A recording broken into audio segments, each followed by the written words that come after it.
श्री गीता अध्याय 10 श्लोक 9 उच्चारण करने की सेवा पूजा की जा रही है। चित्तामरगटाणा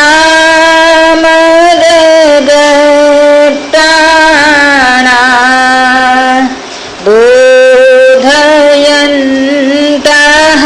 परस्परम्। इस श्लोक का सार विषय है अपने बुद्धिमान अनन्य प्रेमी भक्तों के भजन का प्रकार।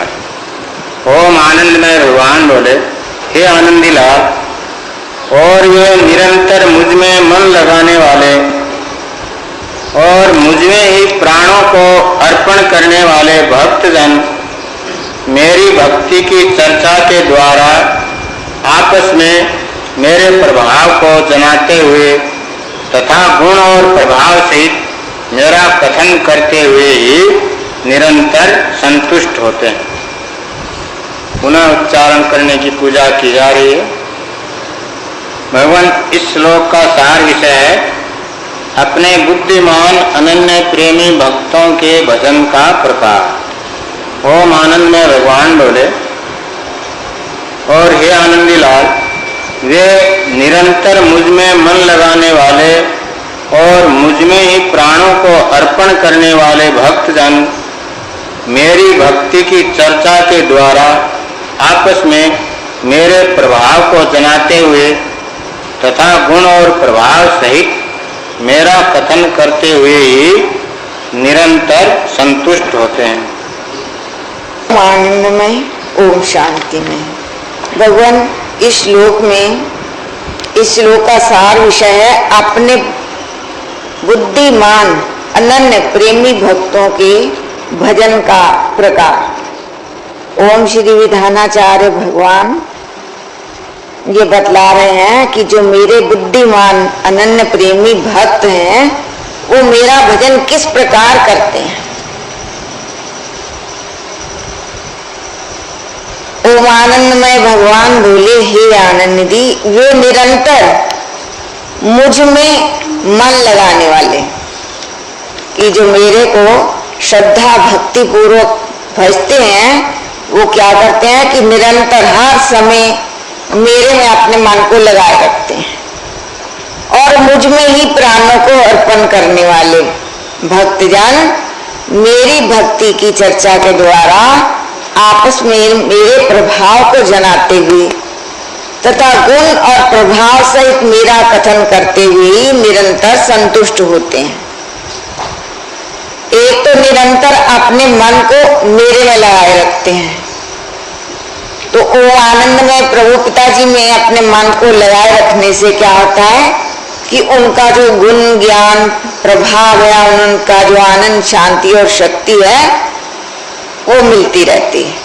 और मुझ में ही प्राणों को अर्पण करने वाले कि जो भगवान महापुरुष भगवान बतला रहे हैं कि जो मेरे अनन्य भक्त हैं वो क्या करते हैं, अपने मन को मेरे में लगाए रखते हैं और मुझ में ही प्राणों को अर्पण करके कि जो अपने प्राण हैं उनको मेरे विधान के अनुकूल चलने के लिए ही, मेरी आज्ञा अनुसार चलने के लिए ही अर्पण किए रहते हैं कि हम तो इसीलिए जीवित रहेंगे कि हमें ओम आनंदमय प्रभु पिताजी के अनुकूल ही चलना है। जब तक जीवन है, जब तक प्राण है, तब तक क्या करना है कि ओम आनंदमय प्रभु पिताजी के विधान को ही धारण करना है, उसके अनुसार ही चलना है। तो वे जो अपने प्राण धारण करते हैं वो इसलिए कि हमें प्रभु पिताजी के विधान के अनुकूल ही जीवन बिताना है। फिर वो क्या करते हैं कि जब वो मन को ओम आनंदमय प्रभु पिताजी में लगाए रखते हैं और अपने प्राणों को भी इस प्रकार अर्पण किए रहते हैं कि जो कुछ करना है सब प्रभु पिताजी के लिए ही करना है, जीवन भी उन्हीं के लिए है, सब कर्म भी उन्हीं के लिए है। तो ऐसा करने से उन्हें प्रभु पिताजी की विशेष शक्ति का समय समय पर अनुभव होता रहता है। तो उसको क्या करते हैं कि वो जो विशेष प्रभाव का अनुभव होता है उन्हें, उसकी चर्चा वे आपस में करते रहते हैं। जो ओमानंदमय प्रभु पिताजी के विधान के अनुरागी भक्त हैं, वे अपने मन बुद्धि को ओमानंदमय भगवान में लगाते हैं और अपने प्राणों को इसलिए धारण किए रहते हैं कि हमें जब तक जीवन है अब उन्हीं के अनुकूल चलना है। ऐसा करने पर उन्हें विभिन्न प्रकार के अनुभव प्रभु पिताजी कराते हैं, जिसकी चर्चा वे आपस में करते रहते हैं तथा गुण और प्रभाव सहित मेरा कथन करते हुए कि मेरे गुणों का, मेरे प्रभाव का कथन करते रहते हैं। एक दूसरे में निरंतर संतुष्ट रहते हैं, वो इसी बात में संतुष्ट रहते हैं। मन को प्रभु पिताजी में लगाना, इसमें संतुष्ट है। मन कहीं और जाए, वो इससे असंतुष्ट हो जाते हैं। वो बार बार खींचकर अपने मन को प्रभु पिताजी में लगाते हैं। और हमें जीवन में और कुछ भी करना है, इसका संकल्प ग्रहण नहीं करते। वो इसी बात पे दृढ़ रहते हैं कि हमें तो अपना जो प्राण धारण करना है, जब तक जीवन है, वो प्रभु पिताजी के लिए ही करना है और हमें कोई कार्य नहीं है।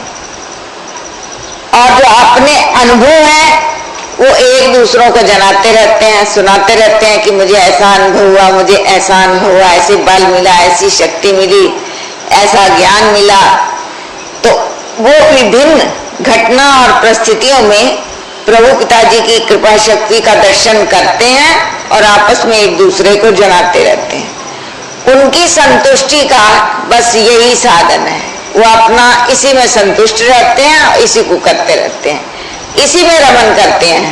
अपने मन को, अपनी इंद्रियों को ना तो विषयों की ओर जाने ही देते और जो आवश्यक विषय ग्रहण किए जाते हैं उसमें रमन नहीं करते।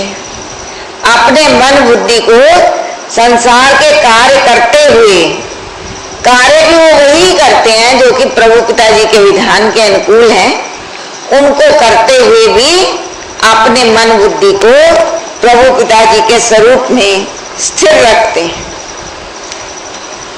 मुझ ओमानंद में भगवान में ही निरंतर रमन करते हैं। ऐसा करते हुए वो ओमानंद में भगवान में ही हर समय रमन करते रहते हैं। उनकी संतुष्टि का, उनके रमन का कोई और दूसरा साधन उन्हें पसंद नहीं होता। क्यों कि जो दिव्य आनंद, शांति, शक्ति उन्हें प्रभु पिताजी के में मन को लगाने से मिलती है, जो उनके अनुकूल अपने प्राणों को अर्पण कर देने से शांति मिलती है, और प्रभु पिताजी की शक्ति का, उनके गुण प्रभाव का जो है विभिन्न परिस्थितियों में अनुभव करके आपस में एक दूसरों को जनाने में मिलती है। ऐसी संतुष्टि उन्हें, ऐसा रमन उन्हें और किसी विषय में मिलता ही नहीं है। कई दिन पहले की बात है कि एक सज्जन एक ओमानंद में अनुरागी जन आश्रम के दर्शनार्थ आए थे। तो वो दर्शन करने के पश्चात कुछ समय के लिए वहां विराजमान हुए। तो उनको पढ़ने के लिए एक लेख अच्छा था, उसको दे दिया। तो थोड़ी देर पढ़ने के बाद उन्होंने वो ग्रंथ को रख दिया। कहने लगे कि महापुरुषों के ग्रंथ जब से पढ़े हैं तब से और किसी पुस्तक को पढ़ने में मन नहीं लगता। उसमें जो शांति मिलती है वो दूसरे किसी भी ग्रंथ को पढ़ने में नहीं मिलती। जो मन को निश्चयात्मा का बुद्धि ज्ञान के द्वारा होती है वो भी किसी दूसरे ग्रंथ में से नहीं होती। इसलिए हम तो अपना नियम पूर्वक इसी का पाठ कर लेते हैं और हमें कुछ पढ़ने की जरूरत ही नहीं रहती। तो इस प्रकार के जो अनुभव हैं, जो अपने मन बुद्धि को भगवान में लगाए रहते हैं और अपने जीवन का जो लक्ष्य है, जो ध्येय है, वो इसको बना लेते हैं कि जब तक जीवित रहना है तब तक प्रभु पिताजी के विधान के अनुकूल ही चलना है, और आपस में इसकी चर्चा करते रहते हैं। तो वो इसी में संतुष्ट कर रहते हैं और इसी में रमन करते रहते हैं। बस उन्हें और किसी चीज की जरूरत ही नहीं रहती।